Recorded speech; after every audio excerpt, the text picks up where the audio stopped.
Welcome back to Financial Independence 101. This is Mike. Today I want to talk to you about generational debt. And one of the main things that I've noticed is that people that are in debt, their kids grow up to be in debt.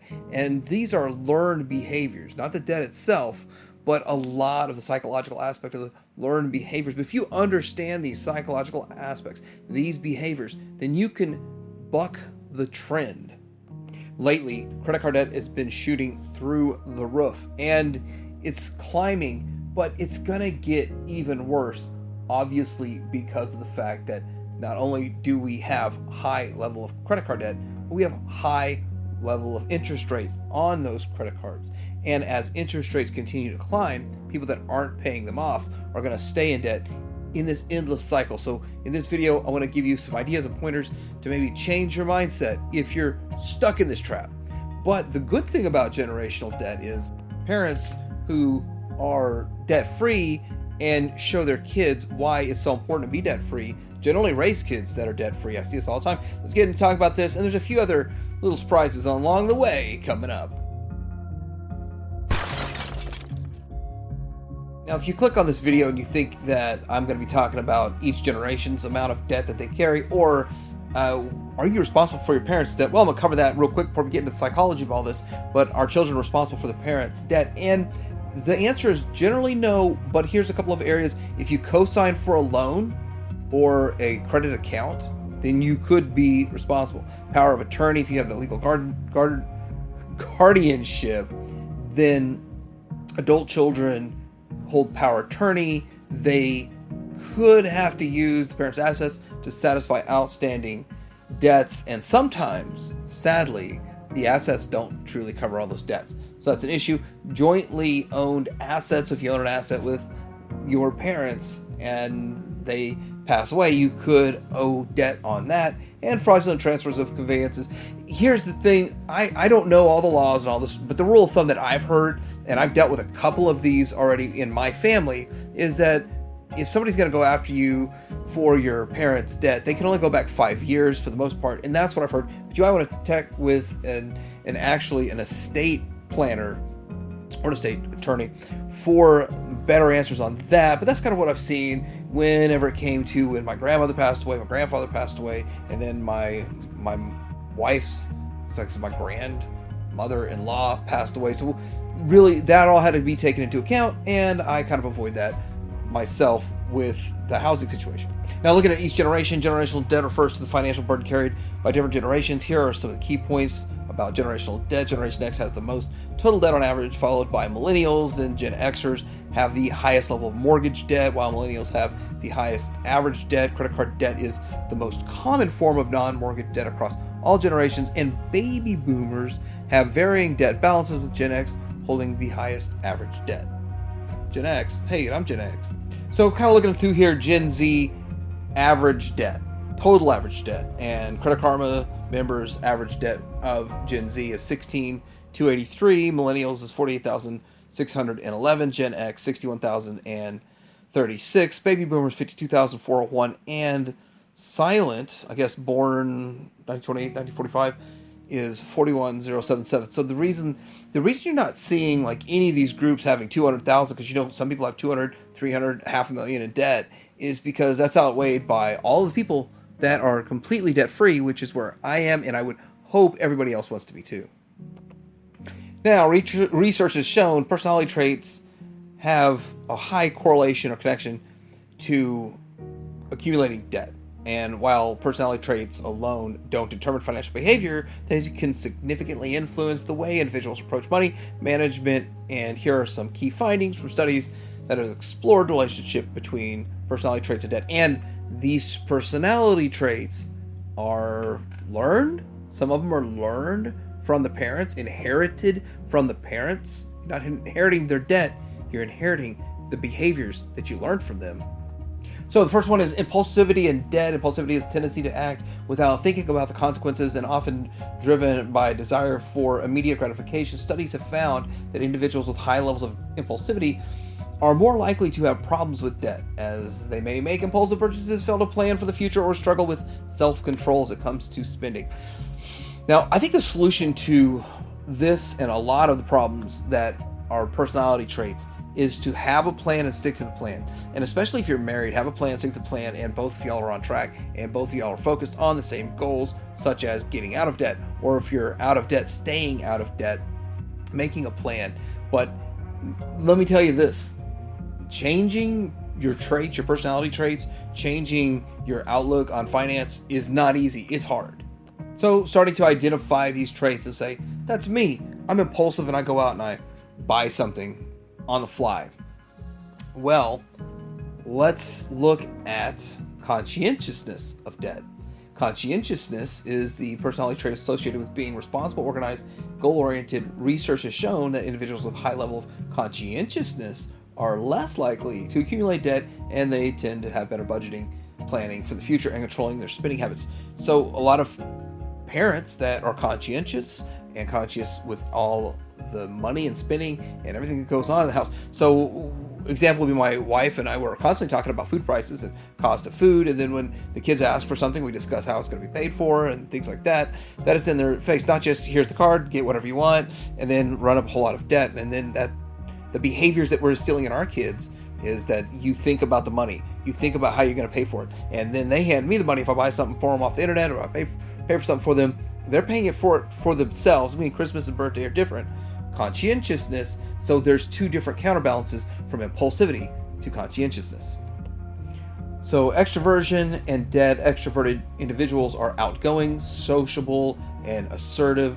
Studies have found mixed results when it comes to extroversion and debt, while some studies show positive correlation between extroversion and debt accumulation, possibly due to desire for social status or marital position, material possessions, and other studies have found no significance in relationship. Here's the thing. If your parents like to go out and have a good time and go out to eat 6 times a week, and that's a lifestyle you've become accustomed to. You grow up and you want to go out and eat 5-6 times a week, but we have triple inflation on food prices, and then now it's eating up your whole check just to go out and eat, and you can't pay for your house, your everything else. That's something you got to cut out of your lifestyle. You just have to make that change. That's all there is to it. Now, on the other end of this, not looking at the spending side, but on the earning side, if you're an extroversion, and you want to go out in the world and you want to do things such as get 2 or 3 jobs, or you want to do stuff that's going to be positive benefit, net, positive financial benefit, that could be a good thing. But most of the time, when you think about this, it's the wasteful spending and going out to eat and trying to show off and trying to have a higher lifestyle than you can technically afford. So neuroticism is a trait characterized by emotional instability, anxiety, and tendency to experience negative emotions. Research has indicated that individuals with high level of neuroticism may be more susceptible to debt, such as they might use spending as a coping mechanism to deal with stress, negative emotions. So additionally, they may be more prone to impulsive financial decisions due to their emotional reactivity. Basically, I saw my mom do this. Although my mom was debt-free and she did a lot of things right, when she was upset about something, she went and she just shopped. And she bought a whole bunch of junk, and she'd bring it home, and everyone was like, why'd you buy that? And that's a problem. And that's how she kind of dealt it. She had fun. She got just to take her mind off of problems by shopping and buying and she didn't buy really expensive stuff, but it was just stuff that we didn't need and mostly didn't need. And sometimes she got some good stuff that people did want or need, but a lot of the time it was stuff nobody wanted. A lot of times just because it was on clearance. But that's a whole other topic we can get into, is buying it on clearance just because it's on clearance isn't saving you money. But with that, this whole issue here can be something you learn from your parents. And if you understand that that's something going on, just buying stuff for absolutely no reason just to make yourself feel better, you can break that cycle. Next one is openness to new experiences.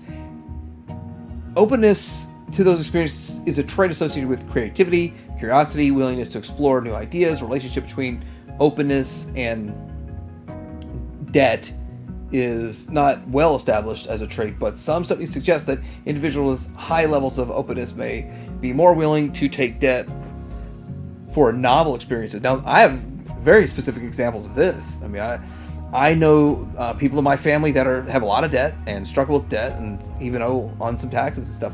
But they would take off and spend $4,000 or $5,000 on a trip with your daughter or son to go somewhere out of the country. It's a one in a lifetime experience, and she's never going to be this age again. She's never going to have this opportunity in life again. Eventually, she's going to get older and have kids, and we can't do this kind of thing. So we're $50,000 in debt. Now we're $54,000. Now we're $60,000 in debt. You know, it's just one of those things that you have to say, I have to have my priorities. And I'm sorry, but my priorities are getting out of debt and being financially responsible. And yes, we're missing out on some things in life. Personally, I didn't want to go to Disney World last year. Didn't want to spend $4,000 on that. But my wife really wanted to go, and we were in a financial situation where it wasn't a problem. So we went. But if we were in debt and we were trying to get out of debt, neither one of us would even have brought it up. Now, lastly, we're going to get into the emotional connection to debt. And this is really something that you learn from your parents, or you can learn from your parents. When you see this over and over and over as you're a child growing up and you watch this, then you can see what could happen if there's debt. I would think that as a kid and you see your parents act this way when it comes to debt, that it would make you want to avoid debt as much as you could. But as I keep seeing it, it's about a 78% of the parents that carry a ton of debt. Their kids carry a ton of debt, and it just continues. But let's get into these. So number one, stress and anxiety, and that can definitely be a cause. Debt can cause stress and anxiety, and individuals worry about the ability to repay what they owe and how it may affect the future and their financial security. And this stress can further impact mental health, relationships, and overall quality of life. Now, this is something that stress and anxiety, really, the way I see it, it's good to have a little bit of stress and anxiety and concern for it. That is more of a turn it into a sense of urgency to make a plan, stick to the plan, and don't deviate.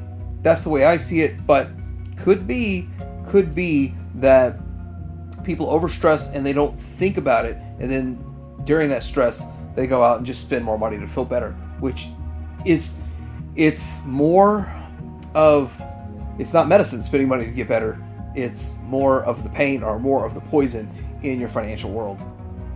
So the next one is guilt and shame, and a lot of people do feel guilt and shame, and they don't want to admit that they have a problem. They admit that they're deep in debt, and I see this a lot, and I see this with family members too. They don't want to admit it.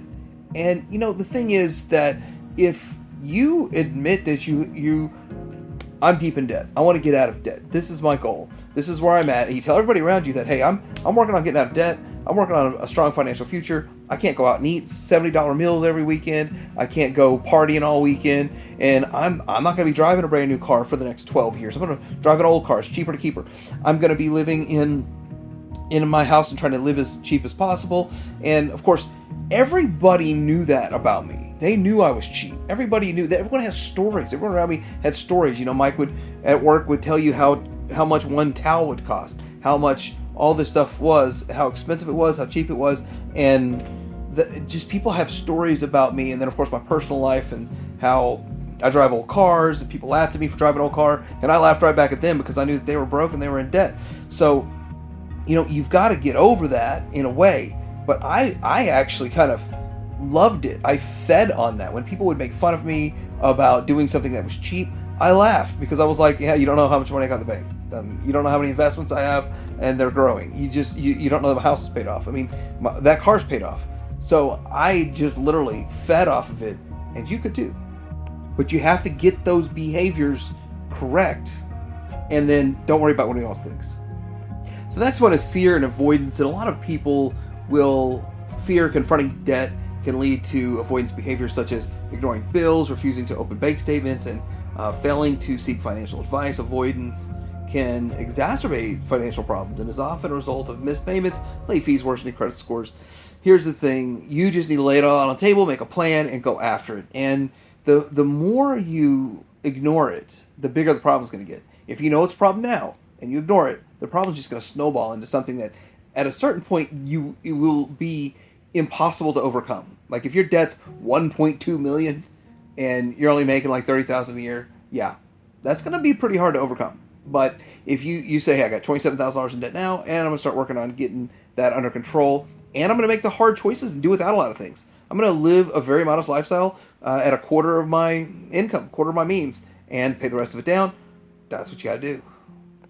Financial depression. No, not 1929 depression. Depression as in your stress and anxiety level related to debt contribute to feelings of hopelessness and depression, and individuals may feel overwhelmed, struggle. I gotta say, it is a tough path to get out of debt and to stay out of debt. And when you look at the mountain you gotta climb, it could be very depressing. But there's ways to look at it. Make a plan, and go at it. Share it with people around you that this is what you're working on, and start celebrating those small wins. Small win might be you paid off one credit card or whatever your lowest debt was. That's a small win. Or a small win is that you took down your $27,000 in debt down to $26,000 in debt. But a small win, and you need those small wins. And when you get into this, it's depression. This should be a time for you to stop and say, you know what, I need to do something about this, and I need to turn it around, and I'm going to turn it around today. Maybe this is something that says, hey, instead of sitting around feeling sorry for myself, I'm going to get a second job. Now, there are tax liability issues that go along with that, but remember, you're doing everything you can, the best you can, to get out of debt. Last one is sense of self-worth, and a lot of people do associate self-worth with their net worth. And I've got to tell you right now that if you have $100,000 in assets and $140,000 in debt, you have a negative $40,000 net worth. But you as a person have a job and you go to work, and maybe you're a parent and your kids look up to you. The fact that you have a negative net worth doesn't mean that you should have zero self-worth. Now, I really do need to make an entire video about this. This is a great quote from Susie Orman, that when you understand that your self-worth is not determined by your net worth, then you'll have financial freedom. That's a good idea and all that. But the reality of it is that when you realize where do you derive your self-worth, your self-esteem, where does all this come from? And then you need to build on that to stand up for yourself and your family, and to get out of debt, and to make a plan and make it happen. And this is really important, a really important trait. All right, so I know I crammed several topics actually into one video, but at the end of the day, you really have to focus on your getting out of debt. And if you understand that some of these behaviors and traits could have been inherited or learned from your parents, and yeah, you can blame your parents, but now you need to flip the script and figure out what you're going to do going forward. I hope this video was helpful. If you have any comments on this, and if you've seen any of these points play out in your life or in people in your life, let me know in the comments below. Like, subscribe. Financial independence out.